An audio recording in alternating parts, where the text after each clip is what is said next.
Avec 22 000 tonnes de marchandises vendues chaque année, les criers des Côtes d'Armor s'affichent au 4e rang national de vente des produits de la mer. Un palmarès impressionnant lorsque l'on sait qu'il y a 40 ans, la filière pêche en Côtes d'Armor en était encore à ses balbutiements.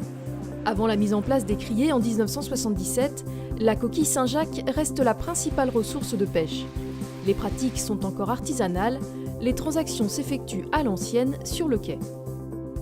Avant la criée, c'était simple, c'est-à-dire que les pêcheurs avaient des contrats avec un mareyeur directement. Et il y avait des fois, avec certains mareyeurs, le pêcheur il attendait son chèque, il ne l'avait pas forcément. Bon, le mareyeur dit il n'y a pas d'argent, il payait parfois au trimestre. On était dans l'arrangement qui pouvait parfois aller jusqu'à la magouille. Aujourd'hui, la criée, c'est l'assurance d'une traçabilité totale. Après une tentative d'organisation de marché au cadran par un groupe de pêcheurs, la CCI propose en 1976 de jouer le rôle d'intermédiaire et d'organiser des criers afin d'assainir et de fluidifier le marché. Les pêcheurs sont plutôt favorables au projet, mais certains mareyeurs s'y opposent. Les débats sont parfois houleux. On finissait à minuit, 1h du matin à l'ancienne chambre de commerce, un peu à se chamailler entre acheteurs et pêcheurs. Bon, les mareyeurs au départ n'étaient pas forcément pour, puisque derrière, tout ça, ça se paye, ça a un prix. Par la suite, ils ont trouvé ça super bien, parce qu'ils arrivaient à 1h, ils partaient une demi-heure après, tout était dans leur camion, tout était prêt, et ils gagnaient un temps fou. Les mareyeurs eux-mêmes se sont rendus compte que tout compte fait, c'était plus facile d'avoir un interlocuteur qui était la criée que d'avoir 200 pêcheurs de l'autre côté, où c'est jamais très simple de discuter des prix, parce que les prix changeaient assez régulièrement. Entre novembre 1977 et février 1978, 8 criers sont installés dans les Côtes d'Armor et les conditions sont encore très précaires.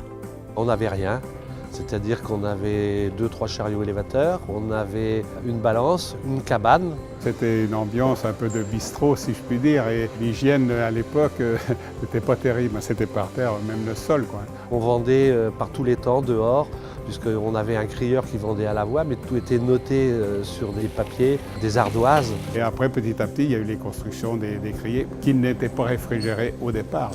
Il n'y avait même pas de glace, donc on n'avait pas les moyens, mais petit à petit, l'oiseau a fait son nid. Au cœur de cette organisation, l'homme orchestre, c'est lui, le crieur. En 1977, ils sont 6 à être embauchés par la CCI. 14,50, 14,40, 14,30. À 1h précise, les mareyeurs étaient là, ils se mettaient devant les lots, et moi, mon travail était de vendre la marchandise au prix le plus élevé. Ça consistait à lancer une enchère. Les mareyeurs, par petits signes très discrets, répondaient à l'enchère ou ne répondaient pas. Quelquefois, ça partait au prix de retrait. C'est à celui qui lève le doigt ou le clin d'œil. Et donc, il faut avoir le coup parce qu'il faut surveiller. Parfois, il y a un peu de chamaillerie. Un bon crieur, automatiquement, le poisson se vend bien parce qu'il a l'art et la manière de surveiller. Il y avait beaucoup d'ambiance, puisque les gens étaient toujours très intéressés de voir le crieur vendre le produit. Pour la vente à la criée, il y avait plus de 100-120 personnes tous les soirs. C'était un spectacle pour les pêcheurs, pour les femmes de pêcheurs, pour les touristes qui se promenaient dans le port. À l'ambiance. C'était super. Pour optimiser les coûts, en 1982, les points de vente sont limités. À 3 d'abord, puis à 2, Erquy et Saint-Quay-Portrieux. En parallèle, la pêche à la coquille décline et la filière costarmoricaine se diversifie avec la pêche hauturière. En 1988, des travaux d'aménagement dans le port de Saint-Quay-Portrieux permettent d'accueillir 80 côtiers et une douzaine de hauturiers. En 1990, grosse révolution, c'est le début de l'informatisation. Dans la toute nouvelle criée de Saint-Quay-Portrieux, le poisson est entreposé en chambre froide avant de défiler dans une salle des ventes informatisée. C'est beaucoup plus rapide et les gens savent tout de suite. Vous savez, il faut être dans l'immédiat. Si vous achetez pour 1 000 € de marchandises, il faut la vendre pratiquement dans l'heure.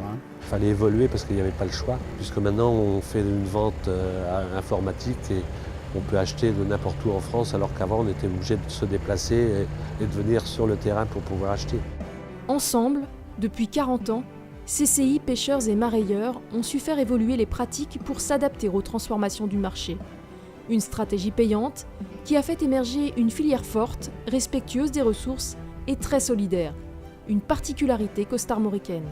Les prochains défis, c'est d'aller encore plus loin dans la collaboration, dans l'étroitesse de la collaboration entre les différents acteurs de la filière pour être capable d'assurer les volumes suffisants pour intéresser le marché.